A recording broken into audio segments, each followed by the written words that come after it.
xa vời lòng xuống nhân đạo cứu người lầm than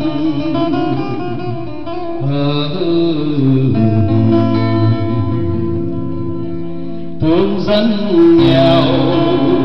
ruộng hoang tỏ trái thấy nỗi xót xa của kiếp đọa đầy anh đi không quên thời xưa đã ước đây đêm ta hồn trai mới đông người bao nhiêu chàng trai tay sức mạnh thầm hẹn ngày về bế bát cười hôm nay ruộng đồng trong chiến dịch như sáu chốt miền lòng nái lên niềm tin hôm nay có anh miền chiến dịch nghe như đất vui nhịp quân hành anh đi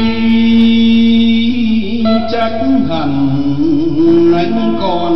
nhớ đôi mắt u uẩn chiều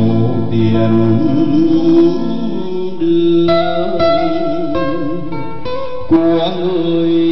em nhỏ thời ngày qua chưa biết cười lên hẹn đợi chờ có những chiều mưa vẫn phớt lạnh đêm cả hồn thu tới lòng người bao nhiêu chàng trai tay xiết mạnh thầm hẹn ngày quê về Bắc ơi hôm nay ruộng đồng trong chiến dịch địa sáu chân miền Đồng Nai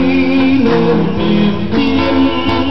hôm nay có anh miền chiến dịch ôm xuống mơ ngày về Quang Vinh.